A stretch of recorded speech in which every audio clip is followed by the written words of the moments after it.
Okay, so welcome to this video.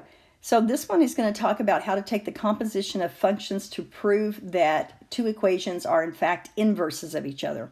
Now hopefully at this point we may or may not have done a little bit with inverses in class. So hopefully I've at least introduced you slightly to it so that this is not totally new to you. But just like we did composition of functions where we usually had f and g or h and g or t and p, it didn't really matter what it was. In this case, we tend to stick with f and f inverse, okay? And so if two functions, guys, are inverses of each other, when you do this composite, it will always equal x. And it doesn't matter which way you write it, it will equal x, okay? So it doesn't matter whether we do the inverse into f, or we do f into the inverse, you're going to get x. Now, more than likely, we've also showed you a set of steps to find the inverse. So we're going to go ahead and just kind of jump in on this one and do an inverse. So the first step was to change your f of x for y. Okay, so we're going to put it as a y instead of f of x. The next step was to switch the x and y value. And we've probably talked about that when they're inverses of each other, even if we have like a table of values, to find the inverse, you just switch the x and y's. Okay, your next step then is to solve for y. So I'm going to go ahead and move the 2 over.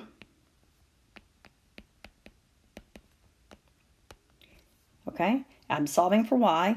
So what I would do is multiply by 1/3. Okay, and the same over here. You can divide by 3. It's however you want to do it. But I'm going to go ahead then and distribute that. And there is my equation. Either way, and that cancels. That's what you get. Okay? Now, the last step is to put f inverse in for y. So I'm going to do two things. Well, I'm going to do one thing first and I'll do the other. So first I'm going to just switch this around so it's in slope intercept. And then the last step is to substitute for the y f inverse.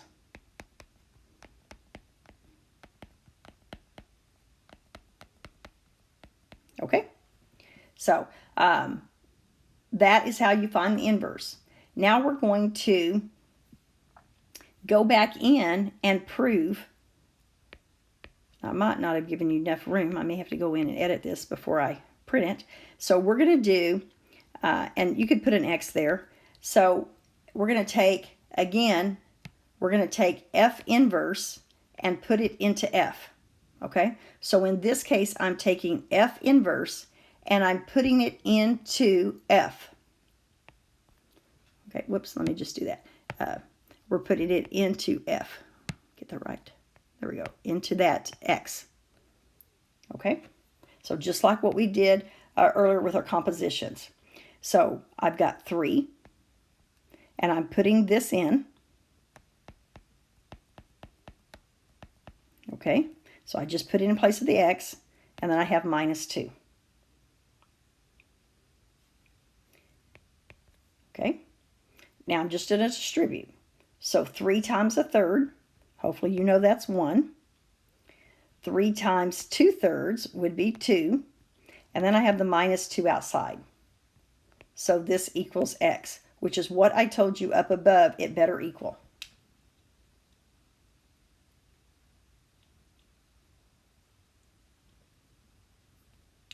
Okay, now let's try the other way.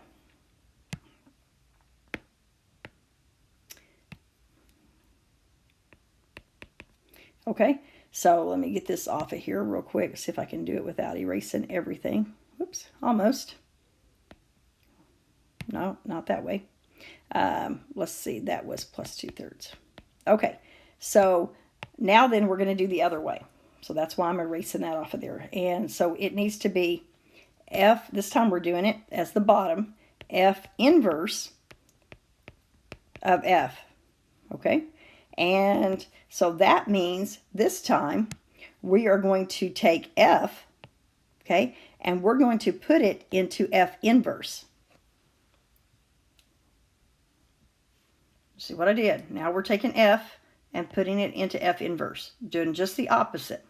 And the question will be, do we have to do it both ways if the first one works? Yes, you always have to check both ways. Okay? Sometimes it might work one way and it doesn't work the other way, and this will catch it. Okay? So again, we're going to have the 1/3, because I'm putting it right here in place of this x.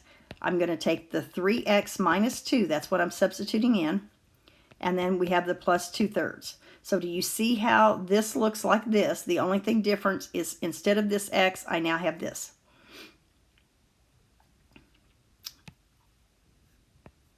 Okay, so all we need to do now is go ahead and just simplify.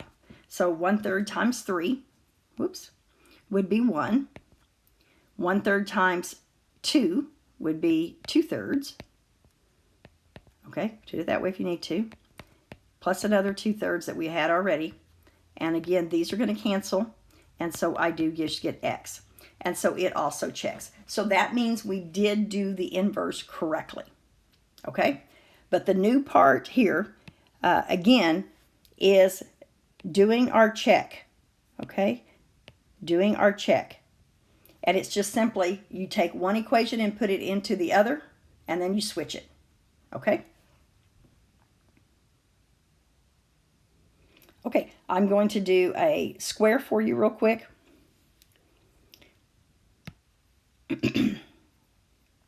So run through those same steps. So the first step is to put in a y. Now, one of the things too is, and we've probably talked about it in class, and I didn't put it on here, and it's called a restricted domain. Let me just erase this. And so what that means is, in order for this to actually be an inverse, we need to restrict the domain. And in this case, because of where my parabola is going to be, it's just moved down 3. I'm restricting it to say everything greater than or equal to 0. So we're only looking at half of the parabola, okay? And when we're doing quadratics, we'll only always look at just half of the parabola, okay? We won't be the whole parabola. Okay, back to what we were doing. So I'm doing the inverse. So the first thing is to put in a y. Switch the x and y. Solve for y. So that in this case, I'm going to add 3 over.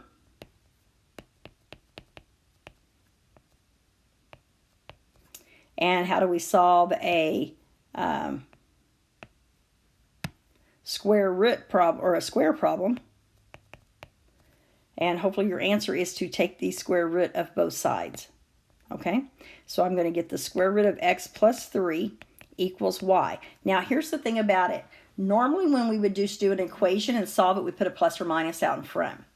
But in the same way, because we have limited our x, our y is only going to be our positive value, or our square root is only going to be our positive values. And again, we've probably talked about this in class. If not, we will talk about it in class. Why? It's just the positive of it. Okay. Our last step is to change the y for f of x, or f inverse x. Okay, so now we have the 2. So now we're going to do f. Okay, so the first one we're supposed to do is f of f inverse, which means, again, we're going to put f inverse, okay, that's this one, into our f of x. Whoops, and let me just do just the x there, okay, just the x. Okay, we're going to put it right there. So here we go. And if you want to try it on your own, hit pause and then see if you did it right. That's a good plan to do, guys. So I'm putting the square root of x plus 3, and that is squared minus 3. Okay. Now remember, square and square root cancel each other. So this is just x plus 3 minus 3, which is just x. Okay, and this is why, guys, right up here, this is why we solved those x squared problems last week. So you remember how to do that. Okay, now we're going to do it the other direction, f inverse of f. So now let's get rid of my highlighting. and we're going to do it the opposite direction. So this time I'm taking this, okay, and I am going to put it right here in place of that x. Okay, so I have the square root of x squared minus 3, and then inside there, right here, okay, whoops, is a plus 3.